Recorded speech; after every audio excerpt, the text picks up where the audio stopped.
Well, I feel like I need longer music because there's like 5 seconds of just silence. Hey, welcome to Shoot the Shit with DSP. I'm DSP. Hopefully, you can hear me. I see green lines working, which means these are brand new mics. Last week's Shoot the Shit at the last, what is it, 15 seconds, it all cut out. I don't know what the problem is. I reset my Rodecaster Duo. I have purchased new Rode mics. We are good to go, I hope. So let's make sure let me know you can hear me. That'd be helpful. We're going to get the good mornings in progress here. Steinhaus is in the house. Good morning to Steinhaus. Awesome to have you. Caleb is here. Good morning, Caleb. It is awesome to have you. Steinhaus says, I always miss these, but happen to be at my desk working today. Well, that's a good thing.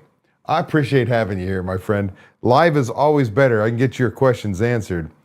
Steinhaus says, by the way, it's Joe. Joe, nice to meet you, my friend. Hopefully I'll remember that. It may take me a couple weeks. I get there. I get there eventually. Melissa Rickman's in the house. Happy Friday to you, Melissa. I'm excited that you are here with me today. As always, it is good to see you. Let's see here. Mary DeLeon's in the house. Good morning, Mary. Hope you're having an awesome day. Let's get used to saying Steinhaus is Joe. Joe sounds great so far. A bit hot, but still clear. All right, I can work on the gain. I think I might be able to work on the gain here. Let me see here. Let's see if that right there, if that made a difference, we can figure that out. We got Mastermind in the house. Good morning, true believers. It is awesome to have you, as always, VaporX. And we've got Young Zoe, dang, you know, handles are tough for me. So we're gonna do it again. We're just gonna say that we have Young in the house. Pleasure to be here. It's a pleasure to have you, my friend. I'll get there. One of these days, technology. I do all this all by myself with all this stuff. Anyway, we're going to get started here in a second. If you are new here to Shoot the Shit with DSP, like you see people chatting with me now, make sure you're logged into your Google account. And I'll bring it up again for anybody who logs in a little bit later. But let's get started. Welcome to Shoot the Shit with DSP. STS with DSP happens every Friday at 8 a.m. Pacific Time, 11 a.m. Eastern Time, live on YouTube, travel schedule permitting. We're going to invest about 30 minutes out of your day to get pumped about the upcoming week and get excited about crushing your goals and finding the motivation to be the best you possible. Plus, I'll answer your burning questions. I'm Dave Scott Peters, creator of the Restaurant Prosperity Formula and your coach. And again, before we get started, if you are new here, make sure you are logged into your Google account. And then I will get back to the hellos and good mornings as we get finished, but that'll allow you to chat and participate in the live and afterwards when I answer your questions. Let's get started. Does your restaurant feel tight right now? Or does it feel like it's, well, drifting? All right, let's talk. If your restaurant feels chaotic right now, I need you to hear this. You don't need to rebrand. You don't need a new POS system. You don't need to blow up your menu. You need control. And control does not take 6 months. It takes one focused week of leadership. Restaurant pros don't wake up one day in a disaster mode. They wake up one day and realize things aren't as tight as they used to be. Food costs is creeping. Labor's a little heavy. Standards feel softer. Managers aren't getting sharp. And you feel more tired than you should be. And you think, how did we get here? You didn't collapse, you drifted. Before I give you the 7-day reset plan I have for you today, we need to define the real problem. Now, I'm going to be real with you. The concept I'm about to share with you was literally shared with me yesterday by one of my members. Junior jumped on a live help desk and he shared this concept with me. It had all my brain cells firing. It resonated so much with me that I started down that rabbit hole path of researching what it is because it gives the root cause many restaurant pros suffer from on a daily basis. It actually gives that problem you have a name. It's called leadership drift. And it's the most expensive, invisible problem in independent restaurants. Leadership drift happens when standards slowly loosen and nobody consciously decides to lower them. They just slowly loosen.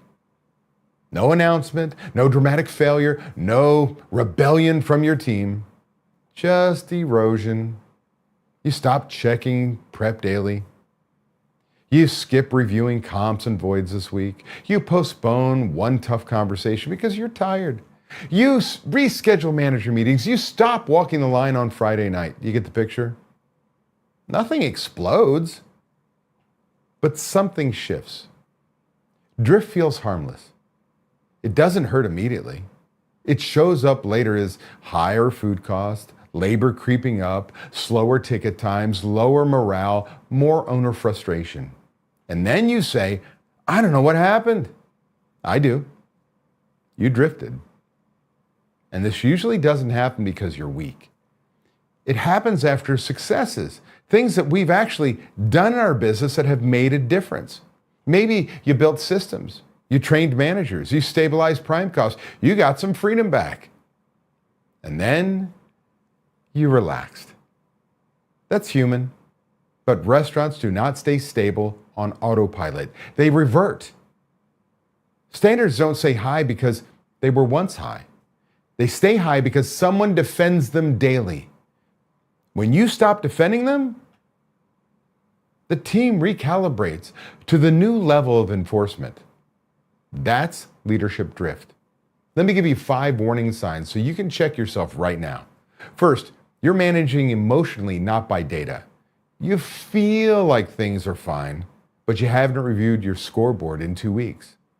Second, you're avoiding conversations you used to have immediately. Uniform violations, late tickets, bad attitudes. You tell yourself, I'll deal with it later. And you know what? Later never comes. Third, meetings disappear. Pre-shifts shorten. Manager meetings get canceled. Scoreboards stop getting updated. Structure erodes first. Results then follow. Fourth, you start explaining away performance. It's the economy. It's inflation. It's staffing. Maybe. But when explanation replaces accountability, drift is already happening. And fifth, you're more tired than the workload justifies.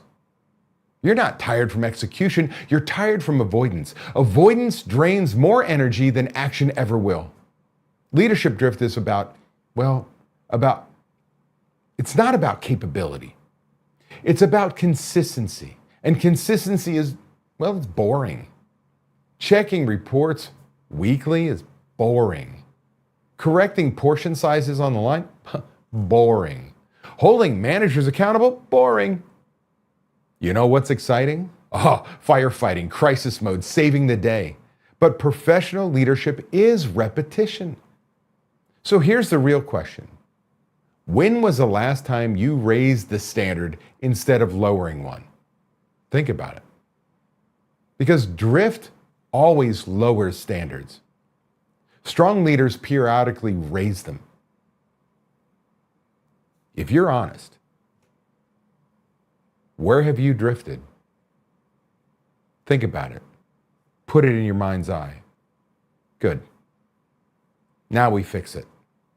This is not a transformation plan. Let me be very clear. This is not a transformation plan. That takes time. That takes real effort. I suck. I create work. This is a reset. 7 days of focused leadership to stabilize the operation and walk into next weekend with confidence. This Monday, you execute. So let's start with day 1. Monday is about clarity and command. Monday is about taking control. Run a full prime cost snapshot.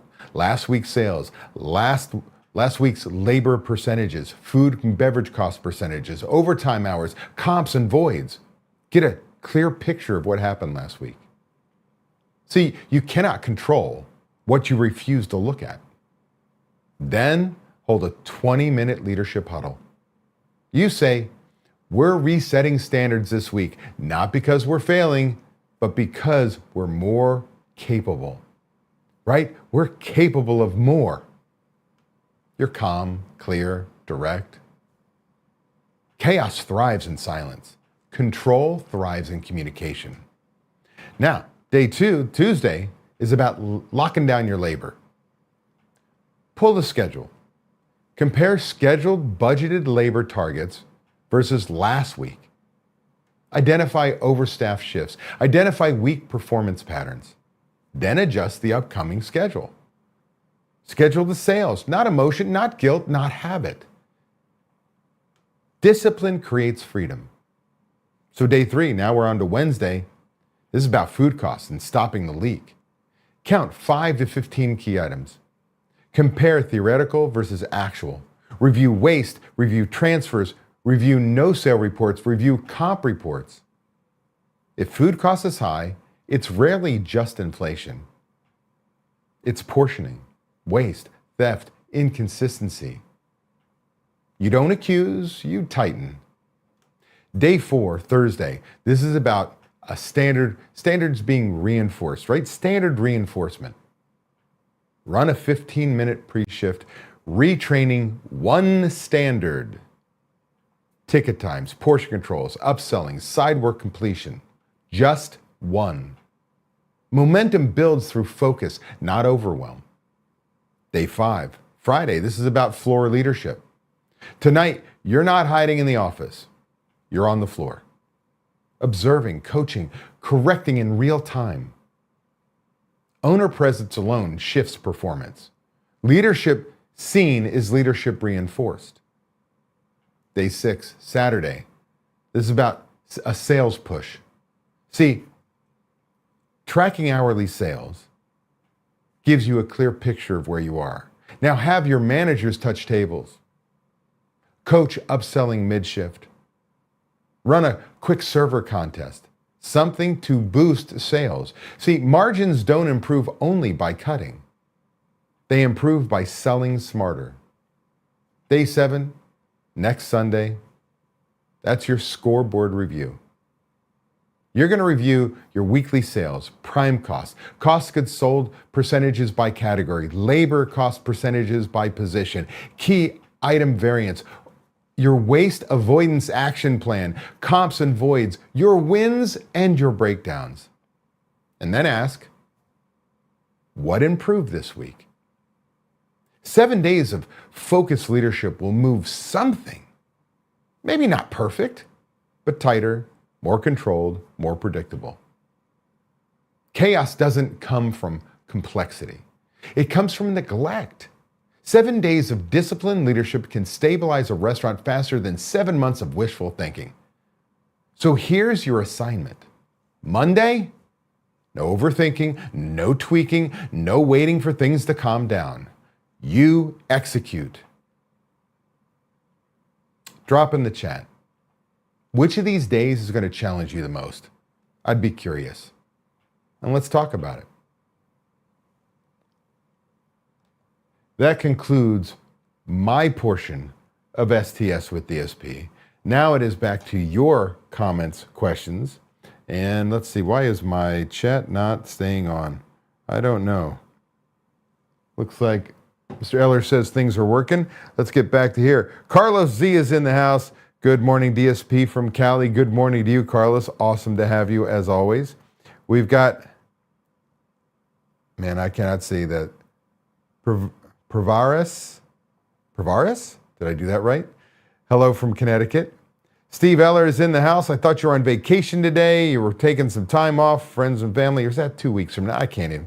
Happy Friday the 13th. You have to point out it's the 13th. I don't know. All right. Steinhaus, which is Joe. Joe says, I love the term defend daily. Opposite of passive, where you just fix things after they become an in-your-face problem. Yeah, right? Because everything that I talk about is really about changing from being a reactive management team to a proactive management team. So yes, I'm with you. I like the defend it, let's make sure we're on it every day. Defend your standards daily. Defend. It's kind of the offense, isn't it? We've got Mother's Cantina in the house. That would be Ryan James. I love Money Mondays. All right. Joe says, probably the food cost part will be the hardest for us. So give me a question.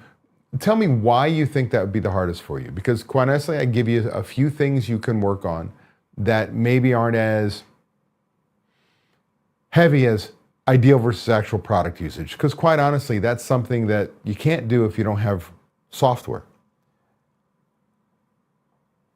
Kim's in the house. Thanks for kicking butt. It's Kim. Good to have you, Kim, as always. Seaquake Brewing's in the house. Good morning, Deja Wakefield. Good to have you.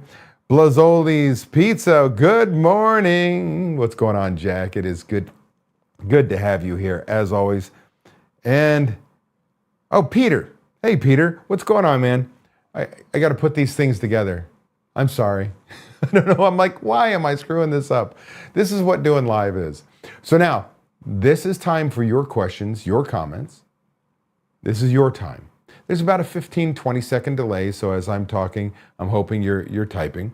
And we've got, Joe says, because we are understaffed in the back house, so inventory is very much seat of the pants at the moment. Okay, so, yes.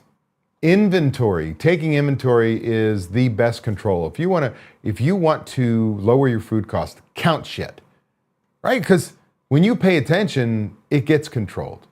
But let me give you two very quick things you can put in place. Three quick things in place that make a huge difference. Number one, I want you to, and you can find these things, I believe, on my YouTube channel, Key Item Tracker and Waste Tracker.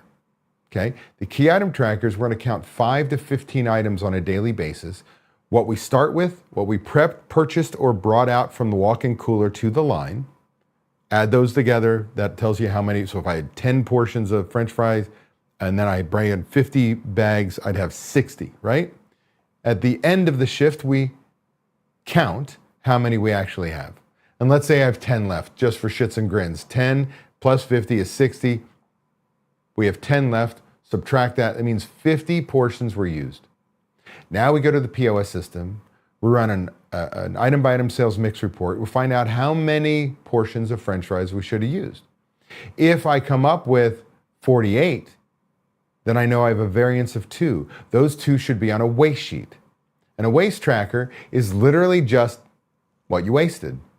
And so if I don't see 2 portions that were, say, dropped on the floor, by whom, when, see that they were overcooked, that they died in the window, whatever it may be, then I have one of 2 problems. I either have management not using the systems I put in place, or I have theft.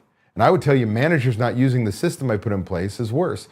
That can be a front house manager. It doesn't have to be a back house manager. Anybody puts eyeballs on it. So key item tracker, waste tracker. The next is portion controls. Wherever possible, put in a portion control checklist to make sure that you are using the right ladle size, the right cup size, the whatever. Those 3 things are going to get you to pay attention to your product, and you will see that your food costs will lower. So whether you're short-staffed in the back of house, these are things that are very simple, do not take a lot of time, but they'll make a huge difference. Hopefully that helps, Joe. Action is power and powerful. Yeah. So if you've been following for any length of time, seen me speak, been on this channel, been to see me speak live, my seminars, read my book. My father had a phrase that says, ideas are cheap. It's the people who put them into action that are priceless. I can give you all the ideas on these Fridays. If you go home and do nothing with them, who gives a shit? Right? I mean, you got to do something. Action is power. I like it. Peter says, in the past, I've taken MCA's whose interest rates are stupid expensive. I have one position still out there that doesn't have a big amount left on it. How does a small business find capital? So I'm assuming the MCA is the credit card loans. So POS systems give you credit card loans. Credit card companies give you credit card loans. Hell, there are companies outside that say, "I'll give you fast cash," and it's all based on your incoming receipts on your credit cards. Now I'm going to tell you, You probably haven't been a restaurant owner if you haven't found yourself in a cash problem and you thought a solution would be one of these cash loans. I've been there. I've done it as an operator. It is some of the most expensive money and often hurts us. Hurts us bad. Because we're doing 90% or more credit card sales.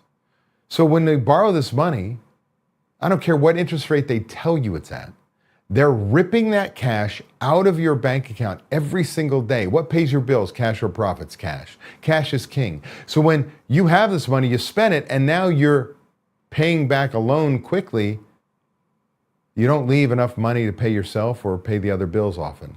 And you will find when you actually calculate what the interest rate is and the effect on your business, it can often be 50% or more. We need to avoid those loans whenever possible. I get it, been there, done that. How do we find money? Well, the realization is this. If I have 3 years of good financials, I can go to a bank. Maybe it's an SBA guaranteed loan because they don't want to play with restaurants, but you can find that. If I've got 3 years of good cash flow, I go to the bank, get a line of credit. Now, line of credits can become this almost crack cocaine of restaurant financing, because if you're getting a line of credit, paying off your bills that you accrued over the off season, and then you build all your money back and you pay it back, but then you get to the next season and you've got to borrow again, that's a vicious cycle. It means we're not fixing anything. We're borrowing money just to fix the symptom, but not the problem. Next is you could decide to sell stock. I'm not an expert on this, and I'm not going to give you advice on this. I've got members in the group that have done this, where they actually sell stock. And you got to depend on the state you're in, whether you got to register or if it's a Class C or something like that. Again, not an expert on this, where you don't have to register. But you're going to take on investors, not partners, investors. Now, if you're really in trouble, then you might have to take on a partner, where they're buying a position in your restaurant to pay off bad debt, and that's what it takes. Otherwise, get creative. It's friends, family. It's selling off an asset. It's doing whatever we need to, but I don't have an easy answer on where we find cash, other than we fix our problems in the restaurant. Because when we can take our prime cost from 78% to 55%, where I want you, and there's 22 points on the table in $1 million restaurant, that's $220,000 a year. So the motivation is that. Now, I happen to know where you are. Your volumes aren't, $2 million and what have you. So it's a slower process, but you and I have talked about that. And always think about selling more. Hopefully that helps. Joe says, good idea. So start with our top priced items: wings, kebabs, shrimp, cocktails. For us, yeah, you're going to count 5 to 15 items that you don't want stolen. That's all it is. They're usually high cost items. You're thinking exactly right. Again, should have a video on this on my channel, or go to Amazon, buy my book, Restaurant Prosperity Formula. I walk you through the key item tracker, waste tracker, and a whole lot more in great detail. $15 investment. I think you'll like it. Peter says, the SBA process is long and I'm not sure I would qualify. Yeah, dude, I know. And I don't mean you personally. I've gotten SBA loans in the past. They suck, but you might find one of the third-party loan bundlers. They're not banks. They're the online services that literally will sell your SBA stuff to a bank that may move faster. That's what I ended up doing. But you're going to pay commission. Peter says, merchant cash advance. Yeah, that's exactly, yes. Not based on credit cards, but it is. Your credit card, not your personal credit cards. It's every swipe. We're on the same page. We're talking the same thing. The credit cards that you take in, that's what I'm talking about. Steve Eller says, Joe, email me and I will get you the links. So email Steve at davidscottpeters.com. He'll get you the links to those videos. Looks like we've got, how are we doing on time? We've got time for maybe a couple more questions. It would behoove me not to tell you, if those of you are brand new or maybe watching this on replay, The QR code up here, make sure you scan that at some point in time if you want to learn about what our coaching programs are like. You get on a call, take you 15, 20 minutes, talk with Ryan James. He is a member who had great success, changed his life, and now, well, he not only runs a couple operations and a successful catering business, but he helps us help you to learn whether we're a right fit. He'll discover what your problems are, your challenges are, tell you what we do. And the two, you can figure out if it's worth continuing the conversation. If not, no harm, no foul. I'd like to think we can help everyone. We can't. I just like to think so. So we'd love to talk to you. Scan that QR code and let's set up a call with Ryan. Joe says, just brought the book on Kindle. Thanks. We'll read it. No, thank you. I appreciate it. I have no, I never know what the price is on Amazon anymore. The most ridiculous companies sometimes. Book's $15. Sometimes it's $15.80. Sometimes it's $13. I have no idea what causes it, but I appreciate your support. And I promise you, you will have a plan. I mean, the book is damn near our coaching program, right? The difference is there's nobody holding your hand, holding you accountable and pushing you forward. So thank you, my friend. All right, it is 25 minutes past. We have time for maybe one more question. I'm going to give it about 15 seconds because there is a delay from the time you're typing or you hear my voice and I get it back. Here we go. Joe says, it was $9.99 on Kindle just now. Oh, that's good. That's good. I think that stays consistent. It's the book that goes in the mail. Bridget says, is your book available in audio? I set myself up for that. It is not. One of these days, I will make it happen. It's been years. I can tell you, I'm going to be dead straight with you. I get all anxious about spending the time to record the whole book and do it. And I don't know the process. So failure on my part to not feel it is important enough for people who like to learn by listening. I'll talk about it with my leadership team and see when we can start to schedule me time to do so.